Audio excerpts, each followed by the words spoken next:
Everywhere else, people don't like injustice, but it doesn't even occur to them that they could do something about it. They give up. They're given up. They accept injustice. But Americans, the thing that makes them Americans in my head is that what I really resonate with, they don't take injustice easily. Like, they want to do something about it. Like, the Americans, they have this really heightened sense of justice and sense that we could reach a solution. We could reach a better world. We could make people's lives better today, and that is just doesn't exist from my experience anywhere else. Somewhere I read of the freedom of speech. You're listening to So to Speak, the free speech podcast, brought to you by FIRE, the Foundation for Individual Rights and Expression.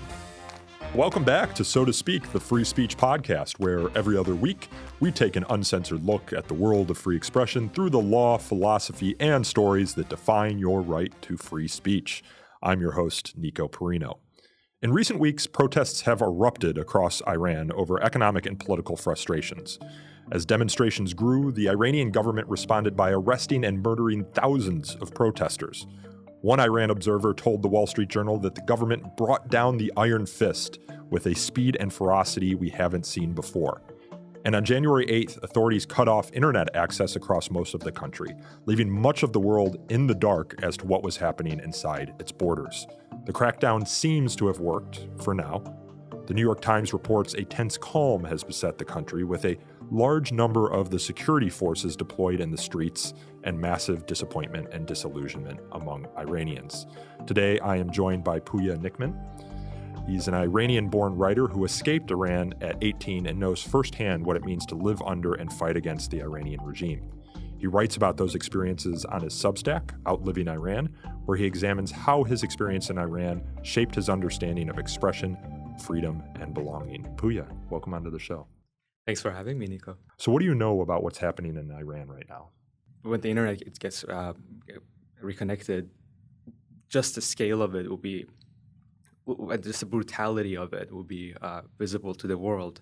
They not only machine gun young protesters on the street, they kidnap their corpses, and any of the corpses that make it to the hospital, they attack the hospital, shoot the corpses, or if they're not fully dead, shoot the wounded protesters, and then take their bodies hostage. It is a type of barbarism likes of which we haven't seen since ISIS. And did you think the Iranian regime was always capable of this sort of barbarism?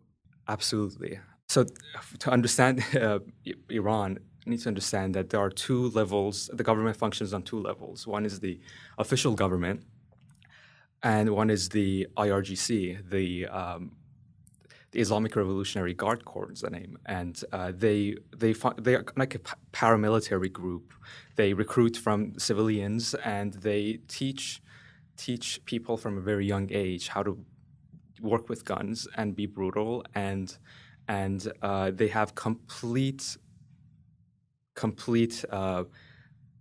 reign to do whatever they want. They work and live and function outside of laws. So there is nothing that IRGC does that can be admissible in the court of law. So although the Iranian government itself says we didn't do anything, it's the IRGC, it's the people who are trained since a young age to be in that type of almost like a terrorist group. It is designated as a terrorist group by the U.S. government. They have no morals. They were recruited since a young age, and they just don't feel any remorse killing someone who they think is against the Islamic government. That's one of the things I've always wondered about these uprisings and the paramilitary forces that often put them down is, aren't the members of the paramilitary force also members of the broader society? Don't they have the same sort of unease about the situation in the society? Wouldn't you think they wouldn't take up arms and shoot these protesters or shoot their neighbors or shoot their, in some cases, brothers and sisters? But it seems like in Iran, if what I'm hearing you say is correct, they have. Now, we don't know all of the facts, but the reports I'm reading from New York Times, Wall Street Journal suggests there are thousands, if not tens of thousands, of murdered protesters going on. So where do things stand now? I've read that there's a tense calm. Are the protests done? So you need to understand. So when I'm talking about the people who were in the IRGC bubbles and they're recruited into the group, you need to understand that they fundamentally function in a different way as normal people. So and they might say, and they justify their actions based on principles of Islam, and they want to bring global intifada or whatever the way they think about it in religious terms. But on a practical, functional, day-to-day level, they are going on the streets as if they're hunting animals. So it is a fun game for them. So the ideology, the regime teaches them that if someone is un-Islamic, whatever that means, then they're fair game. They're completely fair game. Anything can. So a lot of the people who are hired by the morality police, I've heard of it. Iran has a morality police, is separate from normal police. They are posted on every street, and they look at people. They sometimes go in hiding and just wait for women to show up, to push their hijab back a little bit. They would jump at them. They would run at them, put handcuffs on them, arrest them, take them to the vans. I mean, I don't want to jump too quickly to comparisons with happening in the United States, but it's very similar to what's happening in Minnesota with ICE. They wait for someone to speak with an accent, then they quickly jump at them, and they give some sort of kick out of that. So this is how the IRGC militia, the morality police, the people in those bubbles, that's how they function. It's a game. It's they get a sense of pleasure out of hunting their own people, so including their own sisters, for example. Like it is not true. Like they see themselves as first and foremost beholden to the ideology of the regime and to Islam, and then any part of our identity. So they do not have a second of hesitation to shoot down a protester, because that's just the way they justify it, is that anyone who's against the government of God is against God, so needs to be killed. How do you end up with a situation like this, with a society in Iran that's as restricted as it is? Has it always been that way?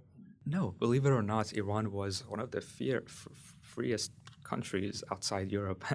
It was the flourishing country in Asia, one of the freest, most prosperous country in Asia before the revolution. It was a friend of the West, and people were free to discuss, to speak, even speak against the regime. We saw in a span of a couple of years, in around 10 years, all of those achievements, those freedoms were receded, and Iran became a thoroughly religious dictatorship, totalitarian dictatorship, only second to North Korea, in my opinion. And in terms of like harshness, extrajudicial killings. So how do you bring a society from that to this? And how is it that in the new generation, the people just don't choose differently? How is it that they had an Islamic experiment? How is it that when they experimented, they couldn't go back? I think it was because of the censorship. So you could not even talk about an alternative to the government that Iran has. You could not even read about an alternative to the Iranian government. You could not express, you could not really criticize anyone in actual position of power. You could not even talk about another way of life than the particular version of Islam that the government is advocating for. So people are born in Iran. I mean, those who saw the days of the previous regime, of the monarchy, they have memories of better days. But people who were born in Iran, they're born without even a sense that the world could be different. To them, the world was like this since day one. And that's how it just cemented itself. It's now almost 50 years since the revolution. And if and now we have people who are mowing down protesters on the street. I thoroughly believe that if only it was allowed to talk about a different option for society, to argue for your own beliefs, to argue why what the government is doing is wrong, better people could have been swayed and not reached a level where they could shoot protesters. They would have been saved earlier in their lives. But we're in I think the reason why, this is why free speech is so important, the reason why Iran was just cemented the way it is, because there was just criticism of the regime, criticism, like even bringing change was just simply impossible. Not only impossible in practice, but just even you can even talk about it. So I think it's safe to say there really is no freedom of speech in Iran if you can go to the streets and pay for it with your life. Yeah,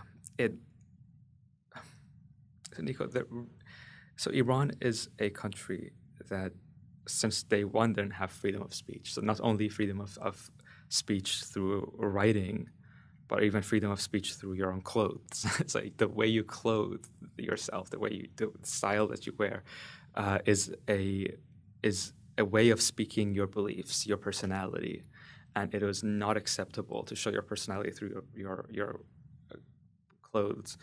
Men have a little bit of more wiggle room than women, but women especially, they have to wear dark covering hijab, and they cannot express what you have no sense of in Iran who believes what, who believes in Islam, who doesn't, who is a Muslim, who's a Christian. Like everyone has to dress the same way, and there's a level of suppression of speech that is hard to fathom. Yeah, when I was growing up, you could often tell who someone was by the stores they shopped in a shopping mall. Like the skaters would shop in Vans, for example, and you had goths who shopped in one store, preps who shopped at another store, maybe Abercrombie and Fitch. You could kind of tell something about someone and their identity by what they wore. But what you're saying in Iran is, that wasn't a way to express oneself. Yeah. For example, you cannot print anything and read it. Some people do it, but it's illegal. In order for you to have the right to read something, it needs to be first checked by the censors and get the permits by the Ministry of Guidance. So they want to guide the society to what to believe in, what to read, what to consume, and they have total control over the news, over the media, over the expressions of belief. So you cannot, even to your friends, you cannot talk about certain things. Someone might hear it and they might just come one day and kidnap you. So there's not very few times that you will have a trial, whatever. It's most of the time that you just get kidnapped and tortured, and there's just no record of it anywhere. What's it like to live in a society like that, where around any building or through any window, someone's making a deliberate attempt to watch you, so that if you contravene the laws of the land, you could be thrown in jail? It feels lonely. It feels extremely lonely, because in that type of society where it's very much it's touching on the issue of freedom of speech, you cannot say anything without fear of some sort of reprisal. So again, since the system is kind of this two-tiered system, there's government and judiciary, and then there's IRGC, militia, something that even judiciary finds okay, the IRGC doesn't find okay. So quite literally anything that you might say could be used against you, and you could be just disappear one day. And when I was in Iran, so I left Iran in 2017. The moment I turned 18, I left Iran. Iran has changed a lot since then. I will talk about it in a second. But in the Iran that I was in, ordinary people took part in that as well. So it was not only the police and people were begrudgingly going with it. People, for example, I had a girlfriend of mine just came to our neighborhood just to see me, and then we were going to go to a coffee shop, which for that itself was a big issue, a worrisome issue. What if morality police saw us together? They would ask us to produce proof of family relations. If there's no family relations, we're going to be lashed. So I'm clear for our listeners, a man and a woman seen in public together, if they are not, of the same family, could run afoul of the morality police and the morality laws. Yes, and they do, and so. We weren't caught by morality police. We were a couple of times caught, but this particular instance talking about, all of our neighbors were really happy. They were taking pictures of us, and they just spread the news. Oh, do you know Pouya that was talking to a girl? We don't know that girl. So it was kind of like a fun and games for people to kind of like hunt. I got you. You're not a good person. You're talk to a woman. You're un-Islamic, and so. There has been a lot of reports. This is my personal experience as someone who did not live in Tehran and came from lower middle class in Iran, where more the masses are. Majority of Iranians when I was in Iran, supported the regime. Even if they wouldn't support the regime explicitly through their actions, basically they did the same thing that the morality police does. But ever since they've withdrawn their participation, and since 2022, now walking without veil, without hijab on the streets of Iran is completely normalized, whereas the Iran that I got out of, it was unheard of that a woman would not wear a hijab. Like, it was just unheard of. It was something like completely a different universe. But me and my friends were that way, and it felt like we were completely alone in a world of people who were bought into the regime. And ever since I left Iran, it seemed like more and more people who were like us spoke publicly, and they paid for it. They were punished for it. Some of them were killed for it. But society changed. Before I drill down deeper into your story, I do want to ask, what was the change? So you leave in 2017. You said by 2022 it had become somewhat normalized to not wear the hijab. What happened in those 5 years? So there was a movement against a compulsory hijab in Iran that started on Facebook in 2014, and it was pretty much an undercurrent for about 8 years until the one brave woman, her name is Vida Mobahed. She removed her hijab publicly on a busy street in Tehran, and since then the movement after that immediately movement took off. And when a young Iranian girl named Mahsa Amini was killed in 2022 for not wearing hijab properly, in the eyes of the morality police. A seismic change happened in Iran. To just give you a sense of how seismic the change was, I haven't been back in Iran ever since, but I have friends there, I have family there. They tell me that ever since, Iran feels much of a lighter place, much of a happier place. People are happier. People are now listening to music, whereas when I was back in Iran, listening to music was like a big deal that you had to hide, and people to give you a sense of the sweeping change that happened in Iran. My own grandfather, I think he's in 75 right now. When I remembered him, the grandfather that I remembered, he was staunchly supportive of regime. He was enforcing hijab laws by himself. So if he saw a girl that didn't cover herself to his satisfaction, he would threaten to beat them on the street. So he was not a good person. And the last time I talked to him was 2 years ago. My mom told a story about him. That he is now going around his neighborhood defending girls who are being harassed for not wearing hijab from the people who are still want to harass them. saying that they have the right to whatever they want, to wear whatever they want. It's none of your business. And when I talked to him on the phone, he said, I said, oh, congratulations, I'm so happy that you changed your mind. And he said, I never changed my mind. I was always like that.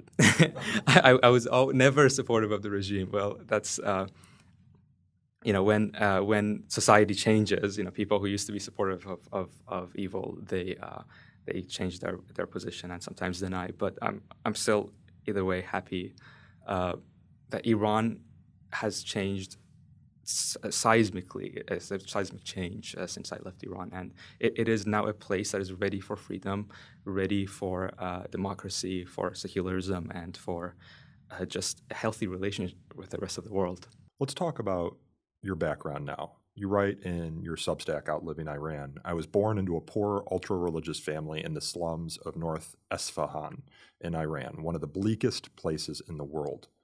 Tell us about your early life there.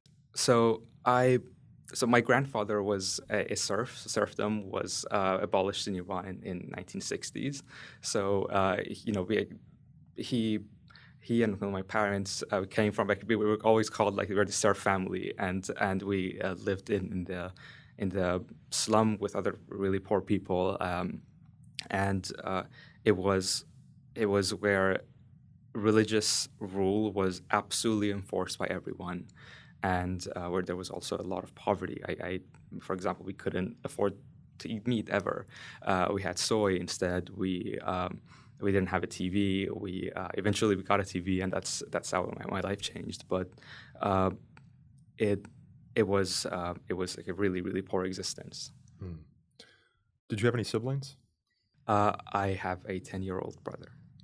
And what was it like growing up with him? I was 14 when he was born, so I raised him until I left Iran. This is a part of my life that is part of my soul that never has left a hole in my soul that never has healed itself, because when you raise a child for 4 years, you bond with them, and I had to leave Iran because I knew I couldn't survive in Iran anymore, and I had to leave him behind, and I haven't seen him for 8 years, and it's just I don't want to really think of I could start crying already, but yeah, he I mean there are lots of problems in Iran. There are no he is in need of medical help. There are no doctors in Iran that could help him. He sees, so it happened 3 years ago when he called during the Mahsa Amini protests in 2022. He called me and he said he had seen a girl got shot in the head and die in front of our house, and he saw that through the window, and now when he's going to school, there's blood everywhere on the street, and I didn't talk to him, but some of the videos of where I live, and I just cannot imagine what that would do to a 10-year-old child. What was school like? School is in Iran, at least the schools that I attended, they're modeled after a military camp. So we have to make military formation, and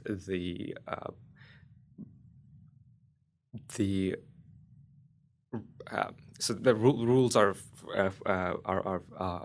applied really strictly. For example, we cannot read any other material other than the approved books, but that's not really about our school. In Iran, we do not have the right to read whatever we want. So anything printed is illegal until it gets a permit by the guidance ministry.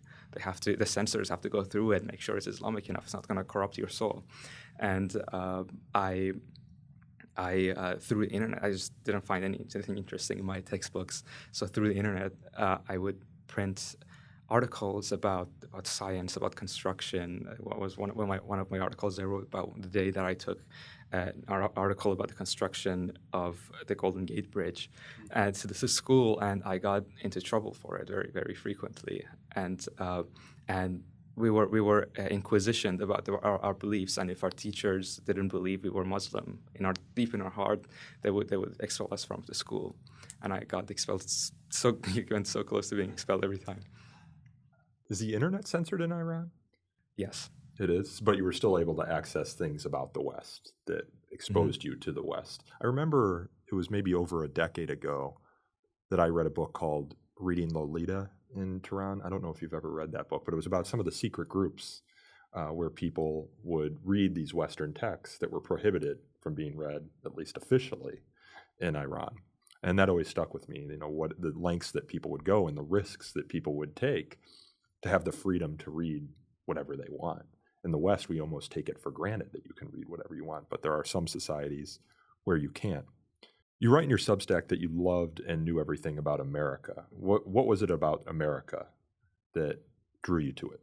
So it's the first footage of America that I saw in my life was in a CD that had videos of, it was from 90s, had English as second language teaching books, and it was made to teach you how to order at a restaurant.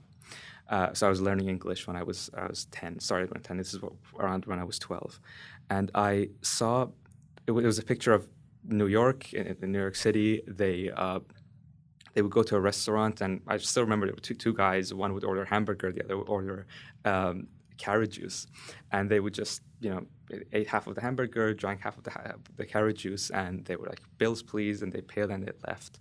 And that was a moment where I was like, wait, they are leaving their food behind?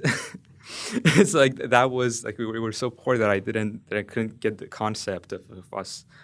Like, you're so rich and there's so much prosperity that you can just leave food behind. Don't even worry about it. It's not only that whether you can afford food tomorrow or not, which is like a real problem even for rich people in Iran, but how do you know there are going to be carrots in the market in a month from now, in a week from now? So it's we had a second freezer where we just froze all kinds of things because we don't know like when the food's going to run out, and that was like the first interaction that I had, but everything really about my fascination with the world outside Iran started when I was 10. I bought a bootlegged CD. It was the latest Pixar movie. It was Ratatouille. That was the first cartoon that I watched, and it was first just foreign movie that I watched, and it completely blew me away. And to this day, I can attribute everything that I am to that movie. The fact that I'm here sitting with you to that movie. That movie completely shaped who I am. Violence and theft and everything was really, really common in the slum that I lived in. Violence and theft. Yeah. And it was just something that everyone did and kids did too. So I did too. I stole from my classmates whenever I could. I stole from the shops, just sneak something out with me if I could. And didn't see anything particularly bad about it. But in the movie, the movie is about a rat who ends up becoming a chef in Paris, and the rat has this conscience in the form of Chef Cousteau that says, "Remy, you're not what are you doing? You're not a thief. You're a chef. A thief takes, a chef makes." and that was like, I started thinking like rats. This entire problem is rats versus human. Rats just not only live poor and filthy, but they just only take things and consume things. But humans, just the movie says, I know I'm supposed to hate humans, but there's something about them. They don't just eat food; they create things. They just look at what they do with food. There's just something deeper to them, and that was a kind of perfect analogy between the life that I was living in Iran and the life that free people live in the West.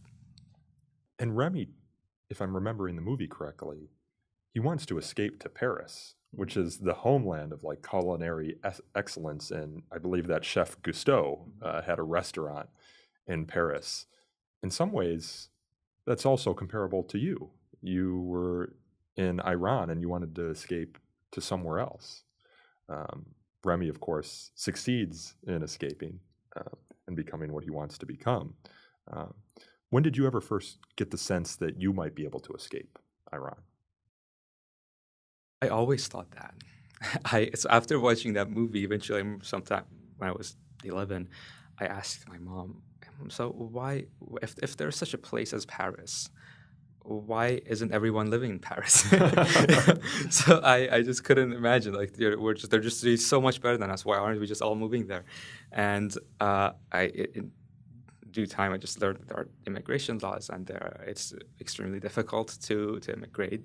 And but I always grew up with the conviction that there was just nothing really that much different between me as an Iranian person than to someone in Silicon Valley or someone in Paris. It's just, I happen to be spawned here in this country, and they spawned in a better place, and it's just a matter of time before I join them. But everyone around me, my parents, but even the better people in Iran, there was a sense of, well, it's freedom, enjoyment of life, money, just like some most basic rights that we take for granted. They're not made for us. They're made for the foreigners. So they're made for the freshmen. They're more made for American. And we were kind of born in a caste where permanently cut off from that. So they knew that people in the West were living a better life, including the people who were Islamists, including people who were contributing to the terrorism. They knew that the West was doing better, but they looked at it as through what I call the Islamic identity lens. Like, I'm a Muslim. What does any of it have to do with me? What does Silicon Valley or freedom, Washington? What does any of it have to do with me? I'm meant to institute an Islamic caliphate. That's what I'm meant to do.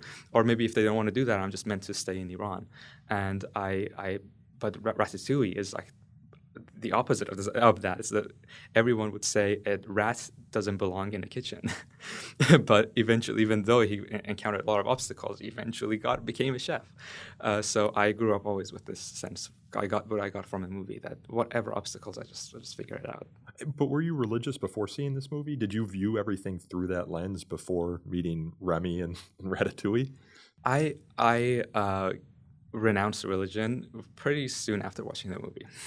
So I think the reason why most people are religious is that you need some kind of philosophy, some kind of story of what you're supposed to do with your life, what to make sense of the world, and some kind of compass. That's why people gravitate to religion and need religion.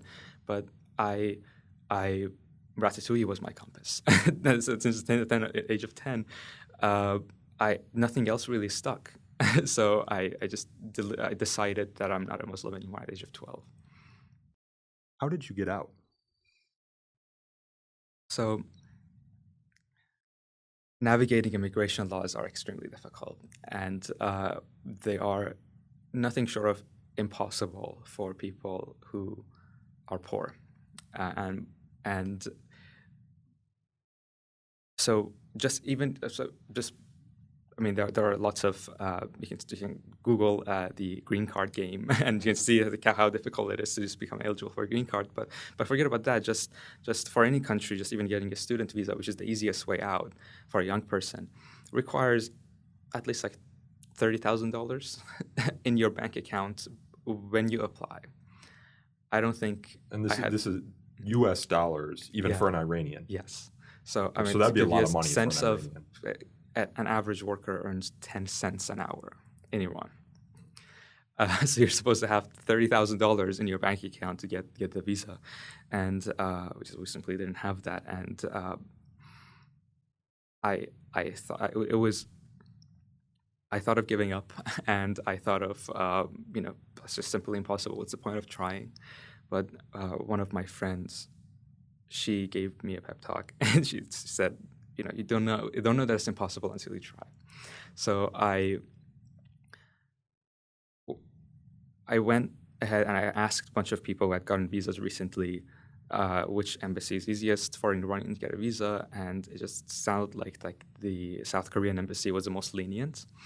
The American visa is like the ultimate, most difficult visa for anyone in the world to get, the most strict.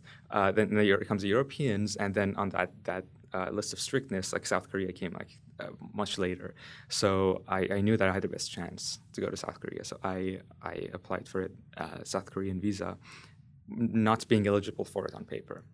And when I went to the embassy, I was anorexic, a little boy, 18-year-old boy who's like desperate to get out of Iran. I was under life threat, so I couldn't even eat that much. I was just doing terribly when I was in Iran, and I showed up doors of the embassy, and they said, "What do you want?" I was like, "I'm here to apply for a visa," and they said, "You're not eligible. You don't have the money. What do you want us to do?" They shut the door in front of me. Then I just stood there until they opened the door and took my documents from me, and probably they felt pity for me because they looked at me through the window, and 2 weeks later, I got a visa. They were not supposed to give me that visa, and the reason why they require $30,000 in your bank account before they give you a visa is that how immigration system works in just developed countries generally. So it's very, very similar to the United States as well, is that you do not have the right to work. So if you are coming here, then you have to have enough money to support you for however many years you're staying here, because foreigners are not given the right to work. So when I left and went to Seoul, South Korea, it was amazing. It's the first.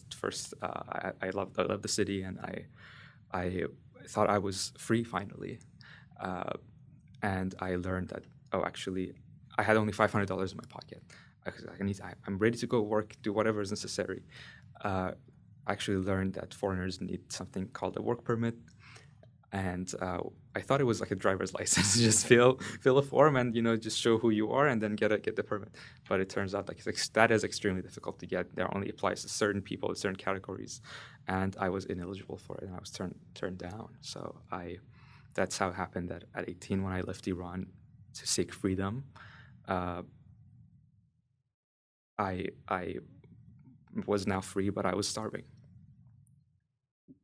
What did you plan to do when you got to South Korea? You were on a student visa, you say. What did you want to study? What were your passions? It sounds like you were interested in creating things. You were looking at the construction of the Golden Gate Bridge. Were you interested in science and mathematics and things of that nature?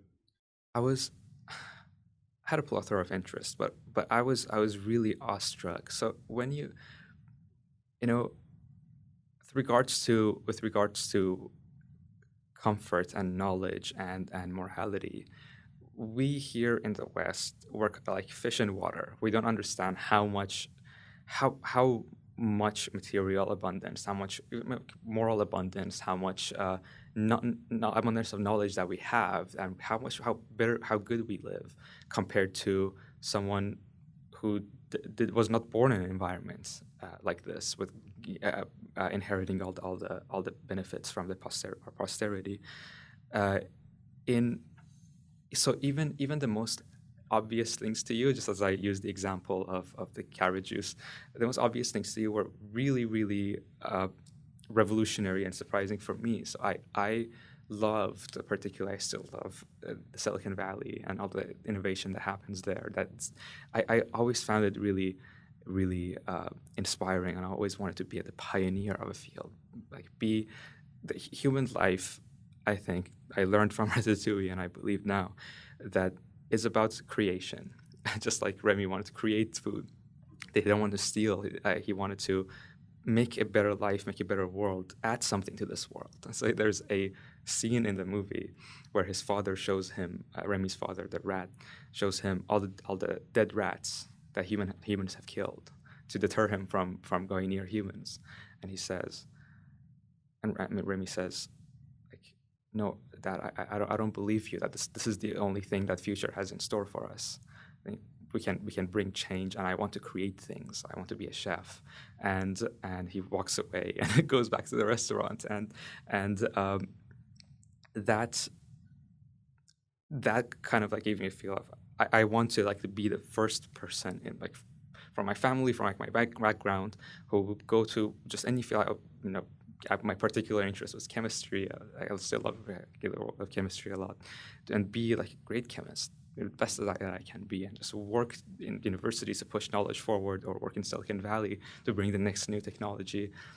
That element of people creating new things, bringing a better day, that only existed here. So you're in South Korea, and you don't have money. You got $500. You can't work. It's not like going to the DMV, as you say. You can't just get a work permit. It's hard. How do you survive?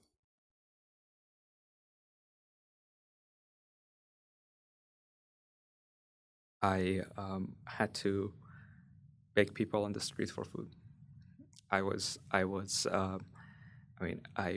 experienced. I was very poor before, but I experienced like real, like crushing poverty. Poverty that you just genuinely do not have food to eat. I don't know what to do when your stomach growls. So, and I couldn't just, camp on the street and beg people for money, because police might see and deport me. So I would just on the street approach people and ask them, "Hey, I'm like really hungry. Can you please buy me food?" And that's how I survived. But you eventually leave South Korea. How does that happen? So I spent a couple of months through alms and through what? Alms, basically asking people for food, and my visa was expiring. I got just for a few months long visa. It was not that. It was just a student visa. And what year was this? This was in 2017. Okay. And it is when you become so miserable that you have to approach people. I mostly approached tourists because they were safer. They wouldn't call the police on me. And my eyes were sunken. I was thin. I looked like absolutely miserable. And when you're weak like that, when you're in the depths of poverty and misery, you will become taken advantage of really quickly. And it turned out I realized, at the time I didn't know what was going on, but I realized later that there was a prostitution market in that people who were destitute, they were selling their own bodies. And people, for example, who were living in South Korea illegally from Southeast Asian countries like Thailand, there were tourists who would buy them. And it just happened that one of the people that I approached for food was a type of person who would buy young, sometimes underage boys. And so he immediately said, "Okay, how much?" And I thought, he wants to give me money. How much? I realized that no, actually, at some point, I realized actually he wants to buy me. He pulled me closer to him, and we're talking about like almost a 50-year-old man. I was 18. He pulls me closer to him, just sticks his hand under my shirt. I was just like frozen. I'm like having almost a seizure, and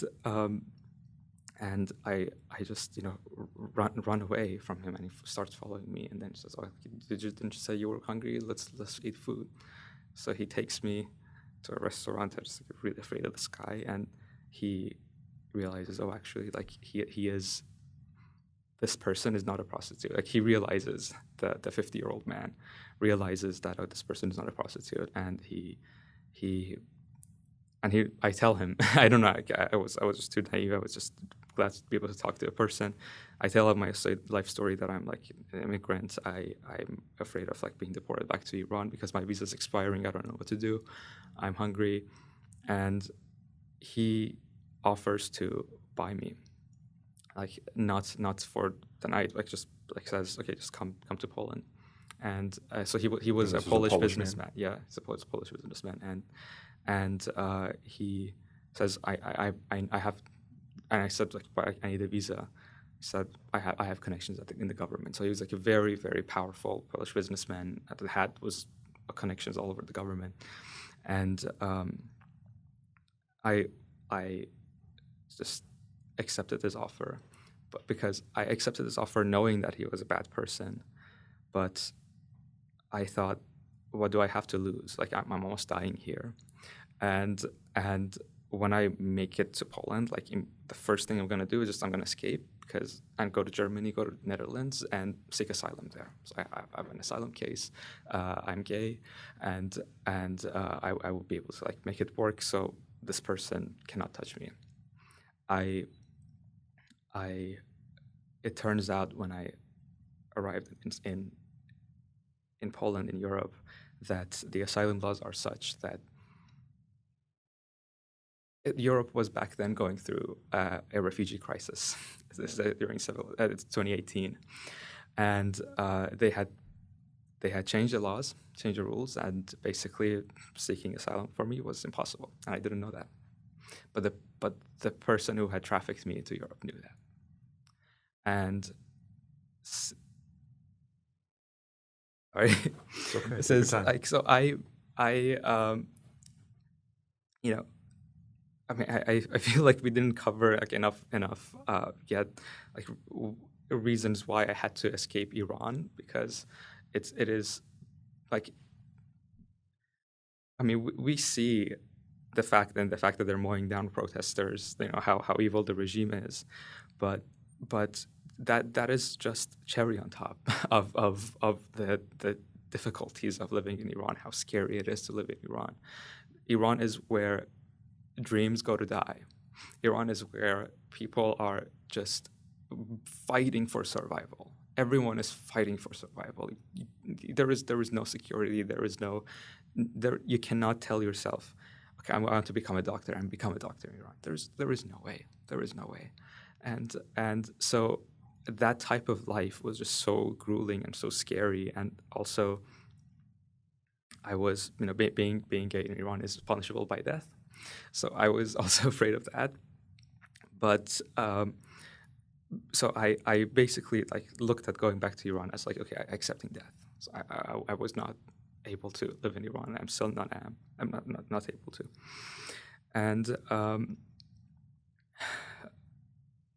so I make it to Europe. The trafficker takes me to an apartment that he had rented. He says, I got this apartment for you, you can live here. Then pretty soon, one day he comes, he is drunk, and he says, like, you need to, I was a good host for you, you need now to be a good guest. And he basically like pushes me to the bedroom and locks the door on me and tells me that if I move, he'll have me deported. I mean, we're talking about, I'm not going to reveal any names because I don't want him in my life, but we're talking about like an Epstein level corruption. Like it just happened that I was 18, so it was technically, I guess, it was rape, so it wasn't legal. But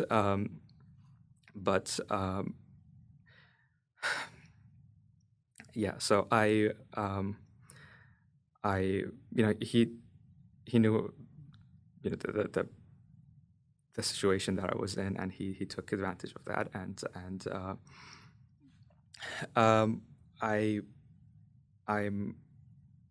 it goes on for a year and a half, and the moment that I'm able to go back to Iran, I get some sort of like permit that allows me to travel after a year and a half. I go back to Iran. This is 2019, and I see my parents, and I see, first of all, my friends, how terribly they're doing. So I had a group of friends that, you know, when you're in an environment of like complete censorship, you cannot, especially if it's a religious one, so you cannot you cannot like talk even about your values, because it will be difficult. It will be dangerous. Through a secret online group on Telegram, I found there were a bunch of other young people my age who were into American music, and that was like a crazy thing, as if we were selling heroin online or something like that. We were always afraid or hiding, and we came out to each other like, hey, like, do you also listen to American music? Yes, I love American music. Have you watched American Music Awards? Yes, we have. And through that Telegram group. This is at the age of 14.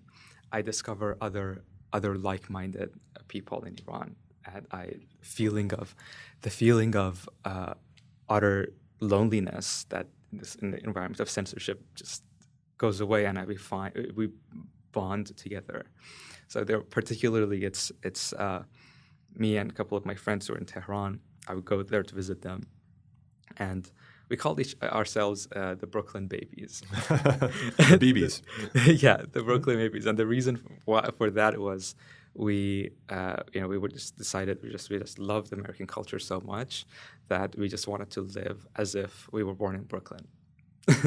We just loved it was again, it's really difficult for someone who was born in a free country to understand like what Brooklyn meant for us. Brooklyn is just like a normal city, but normal part of New York. But so they are the people who like mean the most to me, like my own brothers and sisters, and it turns out that like most of us were gay as well. We find out, and we're supporting each other. They perish one by one. Some of them commit suicide, and other could become so depressed that they're not themselves anymore. The environment, the day-to-day life of you waking up and you having the threat of death over your shoulders. Every time you walk on the streets, you don't know whether someone's going to tap your shoulder and put you in a van with obviously no charges brought or whatever, and just suddenly you're in jail and suddenly you're tortured, and a lot of them are raped as well. So it's that, and also the economic hardship of daily life that just grinds you down. And I had that like beloved group of friends, and I lost them one by one. And when I went back to Iran in 2019, I saw how far they've gone. Like they've gone really close to depression.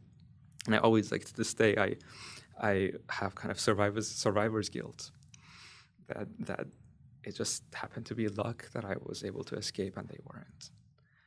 You see the people who were able to emigrate here. You don't see the ones who died. And I'm one of the people who was supposed to die, but through like some lucky coincidences, I also worked a lot for it, that I was able to come here. Do you go back to Poland after you return to Iran? I think about it a lot. Yes, I did. Thought about it a lot when I was in Iran. When I went back to Iran, I learned that my father actually was promoted in the economic foundation, like shady economic foundation that was part of actually IRGC. So he was not a combatant. He was not a terrorist. He just was a CEO of a farm, the farms of the country, and he was promoted to CEO all of a sudden. I don't know what he did, and we were now doing really well in Iran. Suddenly, like my father bought 2 homes, he had a car, and he said, everyone just said, you're not going, don't go back. You just get a job here. Your father can immediately give you a managerial job from the beginning, because in Iran, how the system works is completely nepotism. So you do not apply to a job. You get appointed to a job. It's not merit-based. It's not merit-based at all. And so everyone thought that I should stay. I thought a lot about it because, when I was in Europe, so I was in Europe for 5 years. When I was in Europe, just the brutality of what happened to me, I was held as a slave, basically. Like I was beaten as a slave. I mean, later when I came here, I started reading about American slavery. I started reading the autobiography of Frederick Douglass, my personal hero, and I realized, oh my God, like so much of what they say was actually like resonated with me. Obviously, not to compare. That was like a different time, and they went under more difficult hardships than I did. But there was in complete and utter ownership and complete utter impunity, or whatever he could do, he did. And the 50-year-old man we're talking about, he was extremely rich and powerful. He had wives and kids, and he was closeted. So he just imported a slave, and he was just using me as anyway. So it was, I was beaten regularly. I was raped hundreds of times. It's just really just too difficult to even speak about. How do you escape it? How I escape it is when I'm there, I pursue education in Europe. So when I graduate from university, I apply to a bunch of job opportunities, a bunch of other places, and just happened to that I got into the University of Texas at Austin as a researcher. So this was after 4 years, and I was like elated. I was like, I'm leaving all this behind. I'm not going to be a slave anymore. I'm coming to America. But and this was during the Biden years, where the travel ban was lifted. So there was a ban from people from Muslim countries entering the United States, which is we have now again. Trump reinstated it. I applied for a visa, and I was first time rejected for no reason. Second time, the visa officer lady said, "Oh yeah, everything looks good. Just come back in two weeks or something. We're gonna have your visa ready." They don't get back to me. It takes a year before they get back to me, and I learned that they put me on a security screening, which completely understandable. You don't want. There were lots of bad people in Iran. You don't want a bad person to enter the country, but. I don't know why it took a year because I left Iran the moment I turned 18. The moment I could, I left Iran, and I never had any ties to any terrorist group or anything like that. They might have seen that your father had a connection, albeit tenuous, to the IRGC. Yeah, and so during that time, before I apply, I'm like, okay, this person can I don't need this person anymore. This person cannot do anything to me anymore. So I escape from that apartment, and I'm really afraid that police is gonna come to me because he was a really powerful person. He could just bring charges against me or do whatever. He didn't, and I had only a few weeks left of my visa, and because the way he trafficked me, he arranged a student visa for me. It's just for it to be temporary, so it has to be renewed every now and then, and that's how he kept his grip. And I became undocumented in Europe because I had to wait for the U.S. Embassy to make a decision, and it took a year, and I was undocumented. And I've never been undocumented in the United States, thankfully, but I can tell you that being undocumented in the West is more difficult and more terrifying than being gay in Iran. When you don't know any footsteps, that you hear, you don't know whether it's the immigration police, they're going to come take you away or not. At any most in Iran, if you're gay, if you just stay in your room, don't do anything, don't ever post anything, don't say anything, don't appear anywhere, you're going to be relatively safe. But as an undocumented person, you're never safe. At any point, they could barge in and take you away. You don't have any defense. It just functions completely different than even being charged with a crime, and you're just out.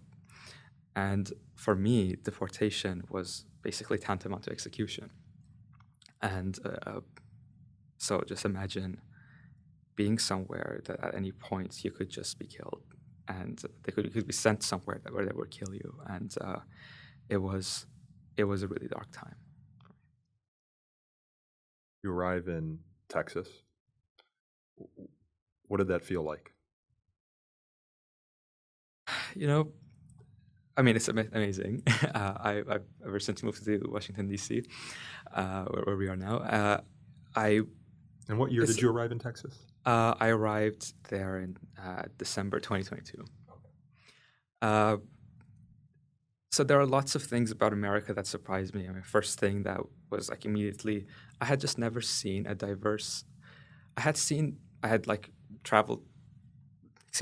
Traveled around Europe, and I had seen places with diverse, different skin colors and people from different backgrounds. But the harmony that people with different skin colors had in the United States was unmatched to me. It was just, there was just no sense of like caste or difference between or at least comparatively so from everywhere else that I've seen, between people of different races. And that was really, just took me for a second to process that. But the biggest shock that I experienced with America and American people is this. So I've had a really difficult life, and I did not hide it. I told people when I was in South Korea, when I was in Europe, what I was going through. And in Europe, they would say, "Oh, that sucks. What is life? That is life. What can be done? I'm sorry." In South Korea, they were like, for example, I told my teacher, I had a Korean teacher, and told my teacher about that. My teacher was really, really affected. She started crying. She held my hand, hugged me, so she wished there was something she could do for me, and then that was it. But in America, so when I was undocumented in Europe, I got to talk to some Americans online, and like the moment, like they hadn't even heard my full story that I was like being abused and been taken as a slave.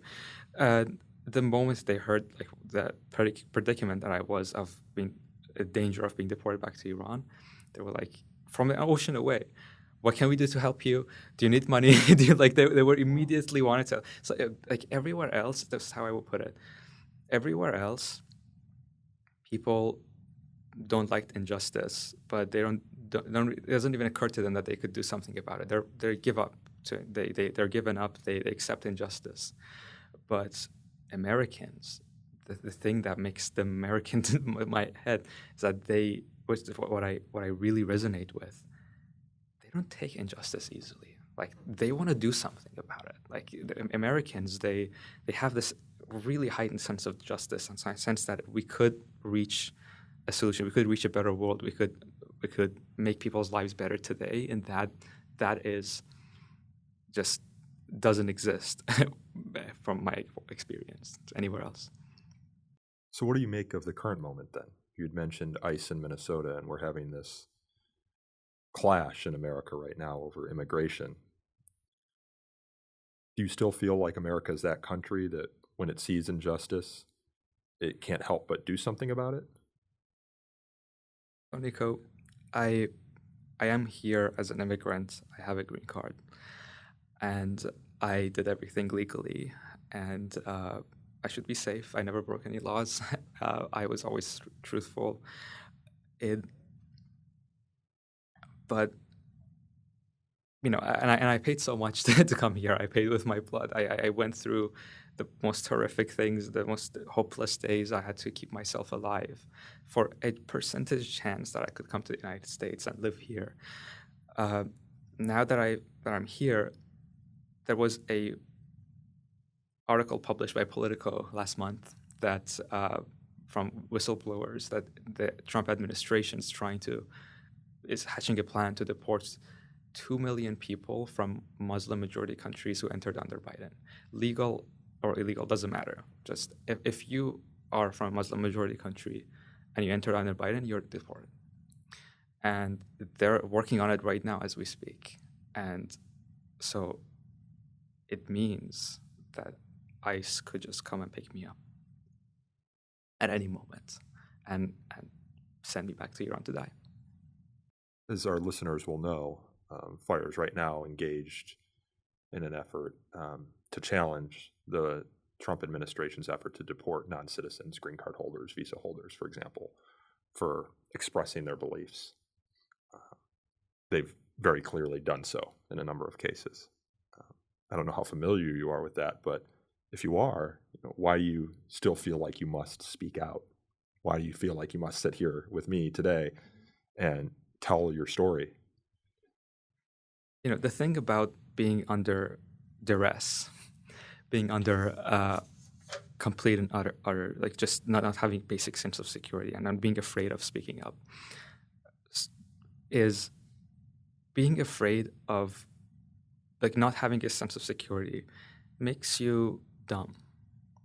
Literally, like it just like when you have you usually wake up, you're happy, you have a lot of ideas, you have new ideas about your work, and you go to gym, just like your life is going on, and you have a happy relationship. When you realize that you're under threat, and any moments it all could be taken away from you, the ideas go away, the happiness goes away. You slump down, you become depressed. Like it's just like it's literally like sinks you down like an anchor, and that's how I've been feeling since early December when I read that article that that Trump administration is like looking at the plan, and at any moment they could execute the plan. And I thought, okay, I need to go in hiding. I need to like keep my head down, never talk about my story, just close my Substack for this to go away. I decided that is not the life. Like I paid so much to come here, Nico. I admired America for such a long time in my life. Like all basically my life since I was 10. To sit down and to hide and to not want to speak up against it means that I've accepted that America is not the idealized image that I had in my mind. It's to accept that America is not a good country, that Americans are not better than this, and to accept that the world is like Iran. Like you can never escape it. And I rather be deported back to Iran and die and speak up than live in fear for another 3 years or how many ever years are left. I want to live my life to the max. I want to get this squeeze life to this last bit of juice, and I am very much against being silent, and I've just decided that I'm not afraid anymore. If coming on this show means that I'm now more visible to ICE or I'm someone in Trump administration who hates me for some reason, let that be it.